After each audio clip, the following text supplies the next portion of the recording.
Let's take a look at the live footage from the Aito car's surveillance camera. The speed doesn't seem excessively high, and there appears to be sufficient distance, so why did the car not slow down at all and instead rear-end another vehicle? The car was traveling at a speed of over 80 kilometers per hour, which is relatively fast, but when it collided with the vehicle in front, the airbags did not deploy. During interviews, the owner of the crashed vehicle has repeatedly questioned the car dealership about two issues: the overly soft brakes and the failure of the airbags. However, they have yet to receive a satisfactory response or data from the Huawei Aito dealership. I never expected this car to be so poor, both in terms of service and product quality. It's something I cannot accept. The widely circulated image of a Huawei Aito M5 car perched atop another vehicle is a stark reminder of what happens when a driver places excessive trust in an AEB system. In this case, the driver appeared to have abandoned their vigilance regarding road conditions and the surroundings, believing that Huawei's AEB system had their back, allowing them to drive without much caution. The result, an absurd and unfortunate situation. A shocking incident at the scene of a car crash involving a Huawei Aito M9 in Chengdu, China, has raised serious questions about the safety and performance of this high-tech automobile. Despite its sleek exterior and futuristic interior, it appears that driving the Huawei Aito M9 may be far more perilous than it seems. The front hood and headlights of the vehicle suffered extensive damage, with reports suggesting that the optional smart headlights alone cost a whopping 28,000 Chinese yuan, probably a heavy burden for the owner. Furthermore, how did it collide with a public bus? The self-proclaimed leading-edge automatic braking system failed to engage. Aito, a car brand born from the collaboration between the renowned Chinese tech giant Huawei and Chongqing Ceres, might not be a household name, but it has garnered attention from many due to the trust in Huawei's technological prowess. Priced at a starting point of 250,000 Chinese yuan, over 35,000 US dollars, the mid-range reached the 300,000 yuan price range, and high-end versions have even entered the 500,000 yuan territory, over 70,000 US dollars, putting them on par with top international luxury car brands. However, a recent car crash involving an Aito M9 has raised concerns about the car's safety and performance. Despite data suggesting that the driver attempted to brake, surveillance footage shows no significant deceleration, indicating that the braking system seemed ineffective. Moreover, the vehicle had two airbag deployment mechanisms on its front sides, and according to the manufacturer's technical experts, the airbags were in normal working condition during the accident, but didn't trigger due to specific conditions not being met. With a substantial rear-end collision, which could have been fatal if involving pedestrians, questions arise about what would be considered a significant impact to make airbags deploy. The manufacturer's explanations have left many unsatisfied. As the manufacturer of car brands like Avatar, Arcfox, Aito, and Hema, Huawei has been a dominant force in the automotive industry, but not necessarily in terms of technology. It has developed a reputation for its confrontations with the media and competitors. One such dispute is the recent clash between Huawei and media platforms. Starting January 2024, Huawei's Hema brand stopped cooperating with major Chinese automotive platforms Dongchedi, Autohome, and Yiche. These platforms are crucial for automakers to acquire sales leads and promote their products. Huawei's decision to stop collaborating with them has drawn considerable attention in the automotive industry. The conflict between Huawei and Dongchedi began with Dongchedi's publication of its 2023 test results. The test measured the pure electric range under severe cold conditions. In it, the Aito M7 extended range version ranked last with a 31.6% completion rate. This ranking visibly irked Huawei. As a prominent brand backed by the Chinese government, Huawei is considered a national pride. Over the years, it has developed a reputation for its inability to accept criticism from the industry or consumers. Whether it's their initial switchgear, later smartphones, or now automobiles, Huawei has consistently taken a defiant stance, refusing to acknowledge any flaws in their products. In pride, they have indeed been leading by a wide margin, as their slogan goes. Unsurprisingly, Huawei's executive director and CEO of the Intelligent Automotive Solutions business unit, Yu Chengdong, issued a strong response. In a WeChat post by Aito Automotive, he called Dongchedi's test a deceptive test and accused them of treating Huawei unfairly. However, insiders revealed that before the official test had disclosed its testing standards, which included fully charging the vehicles the night before the test, letting them sit overnight, and then performing identical power-on and vehicle preparations. The vehicles carried a uniform load of 60 kilograms on each seat beyond the driver's seat. In other words, whether it was a Huawei Aito or any other participating vehicle, they all had sandbags of the same weight placed on the seats. Yu Chengdong's dissatisfaction with the sandbags is unwarranted, and his words suggest that Dong Chedi deliberately undermined Huawei, conveniently omitting the fact that test controls were in place. Such behavior from one of China's most influential companies is far from dignified. Dong Chedi's 2023 winter testing exposed a significant weakness in Huawei's Aito cars. However, Huawei, known for its consistent refusal to acknowledge product flaws, employed its powerful propaganda machine to forcefully cover up these technological shortcomings. If the shortcoming in the winter testing regarding the electric range can't be considered fatal, let's take a closer look at another incident that drew attention at the end of 2023, the feud with a rival that revealed some of Huawei's technological glitches. The controversy began when He Xiaopeng, chairman of XPeng Motors, expressed his views on automatic emergency braking technology, AEB, during an interview. He believed that 99% of the AEB claims made by rival companies were false, stating that these promotions were not from official company releases, but rather fabricated in short videos. He further mentioned that he had investigated and found that their AEB technology was practically unusable, with frequent misjudgments leading to braking errors. Though He Xiaopeng did not explicitly name the rival brand, Huawei was quick to assume that the comments were directed at them. This is because AEB was touted as one of the competitive features during the launch of the new Aito M7. Yu Chengdong proclaimed, "Compared to Tesla, we are truly leading the way. The AEB capability of Huawei's ADS 2.0 system has been improved, and the forward braking speed has been increased from 60 km per hour during the Shanghai Auto Show to 90 km per hour. He sarcastically and disdainfully commented on social media, stating, "Some leaders of certain automakers don't even understand what AEB is." The XPeng chairman, refusing to back down, engaged in a month-long online debate with Huawei, but eventually he chose to de-escalate the situation. Huawei once again emerged unscathed, maintaining its seemingly invulnerable position in the face of criticism and questioning. But who is actually right and wrong in the AEB debate?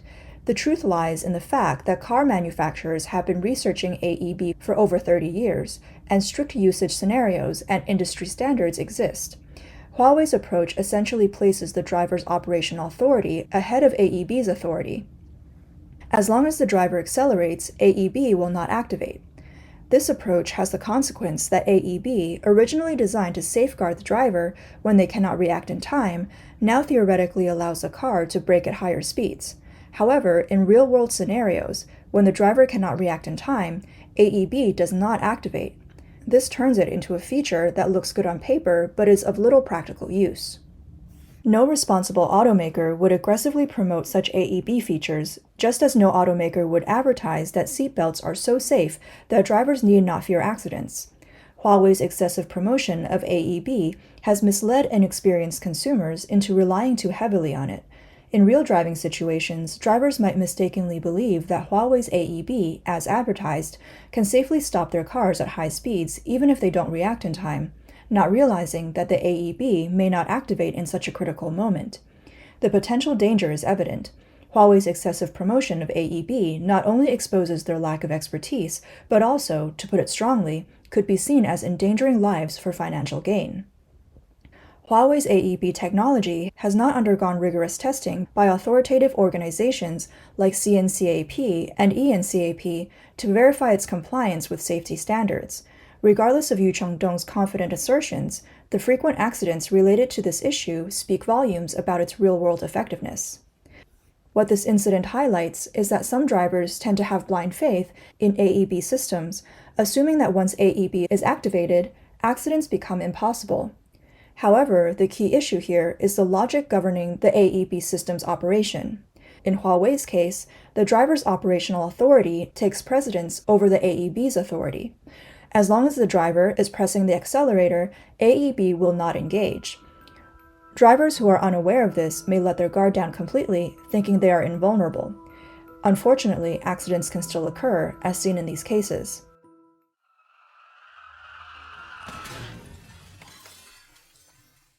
It's evident that what Yu Chengdong refers to as Huawei AEB and what the automotive industry defines as AEB are fundamentally different. He Xiaopeng, chairman of XPeng Motors, was essentially speaking the language of an industry expert, but unfortunately, in the face of Huawei's dominance, telling the truth as an expert can be futile when it doesn't align with the standards that outsiders are familiar with. Aside from the safety concerns, vehicles backed by Huawei's technology have a troubling habit of infringing on user privacy. According to the car owner involved in the accident, not only did the manufacturer fail to resolve the technical issue, but they also had knowledge of the owner's personal details. How did my customer information leak out? How did they know about my job? How did they know who my boss is? How did their leadership, through these improper means, locate my superior? This is what makes me most uncomfortable. I think this is even more serious than my car being involved in an accident. In the previously mentioned Dongchedi winter test, every action, including placing sandbags, opening and closing doors and windows, and the duration of the test, was recorded in the background data. In other words, every movement and sound within the car is within Huawei surveillance, and if Huawei wishes, they can access and even publicize this data. In fact, Huawei has long been granted a patent for a legal interception method, device, and system, which means that all the privacy of Huawei technology car users belongs to Huawei. Huawei can allocate and use this information at will. Buying a car with Huawei technology means surrendering everything, including your privacy and personal safety, to Huawei without any reservation. This is a practice Huawei is known for. The scenario mode feature on Huawei phones can perform comprehensive and unrestricted eavesdropping on user privacy, including users' addresses, workplaces, travel bookings, and travel trajectories, leaving no secrets. This is one of the reasons why the US and many European countries have banned Huawei phones. Now, Huawei is applying these privacy-infringing technologies to their cars, leaving users under constant surveillance. Technologically, Huawei disregards user safety and unabashedly infringes on user privacy. On the marketing front, exaggeration, fabrication, and concept switching are all too common. Before delving into Huawei's AEB deception, it's important to note that Huawei has been adept at spreading falsehoods. For instance, Huawei's Harmony OS operating system was dissected by tech experts who discovered it was fundamentally built on AOSP, Android Open Source Project, Google's Android open source code. Harmony OS was developed on the foundation of AOSP, and OpenHarmony gradually de-Androidized. The so-called father of Harmony OS at Huawei, Huang Chenglu, once honestly revealed that Harmony OS was initially built on AOSP. He mentioned plans to remove AOSP code in the future. However, even with the release of Harmony OS 3 in July 2022, it still exposed vulnerabilities. Switching to English settings would reveal the Android system. This exposed Harmony OS as essentially an Android system with a Huawei-developed interface, but it successfully deceived Huawei's loyal fans through patriotic marketing. Another example is Huawei's heavily promoted Mate 60 smartphone, which was claimed to break through Western restrictions and feature a self-developed 7nm chip, seemingly solving the problem overnight. The truth is, after China's Semiconductor Manufacturing International Corporation, SMIC, was sanctioned in 2020, ASML, a Dutch company, was forbidden to sell EUV lithography machines to China. Academicians from the Academia Sinica in Taiwan pointed out that without access to EUV equipment, it would be possible to manufacture 7nm chips using DUV equipment, but this would come at a high cost and yield low rates.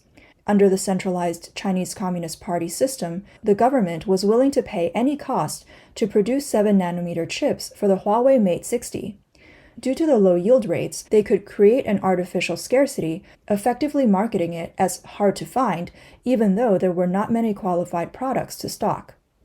Supported by the CCP, Huawei used a mix of truth and deception to market its products, stoking nationalist sentiments among its fans. Why does Huawei have such confidence to defy the obvious despite clear evidence? This can be attributed to the CCP's need for Huawei as a flag bearer. In today's world of high-tech competition, China lags behind in many aspects and faces numerous restrictions. There are only a few companies or brands that can represent China on the global stage, and Huawei is one of them. Therefore, Huawei has become the pride of the nation that the CCP authorities are eager to promote. Huawei's products always firmly grasp the sentiment of patriotism, using nationalist marketing that consistently proves successful. The CCP has always been known for its unbridled rhetoric and a penchant for exaggeration. During the Great Leap Forward era, exaggeration and boasting became a national habit, even shamelessly disregarding basic logic and common sense. Therefore, today, Huawei faces no hindrance in its deception, concept switching, or defining its own standards. Its arrogant disregard for and suppression of all criticism is a clear reflection of the CCP's influence. To some extent, Huawei is a microcosm of the CCP and serves as its spokesperson. Within the backdrop of the CCP's deliberate cultivation of populism, an environment has emerged where the more one antagonizes the West, the more one indulges in self-praise and self-admiration. This has led to a large group of blindly devoted Huawei fans, often referred to as Xiaofenhong, little pinks. The numerous die-hard fans, nurtured by the CCP's continuous brainwashing, exhibit extreme pride intertwined with deep-seated insecurities. They subconsciously equate criticizing Huawei with insulting China, firmly believing that the honor of the Chinese nation should never be slighted. As Huawei is seen as a shining example of national pride, it naturally cannot be criticized in their eyes. These zealous supporters, emboldened by their numbers, spontaneously attack any criticism of Huawei. This is also why Huawei's Yu Chengdong can confidently dismiss any domestic or international competition, and why companies like Xpeng Motors and media platforms like Dongchedi are wary of getting involved. The CCP is only receptive to praise, and no amount of flattery is too much. Similarly, Huawei only accepts relentless adulation, and all criticism and complaints are systematically silenced. Huawei's die-hard fans willingly use Huawei smartphones, voluntarily surrendering all their privacy. In the case of Huawei technology cars, they not only hand over their privacy, but also entrust their lives and fortunes to Huawei. Will Huawei's zealous fans have an awakening when they suddenly realize their privacy has been compromised or their lives are in danger? Perhaps not. They may still not comprehend that it is Huawei, the object of their unwavering faith, that has caused these issues. For them, Huawei embodies an infinite, illusory national pride.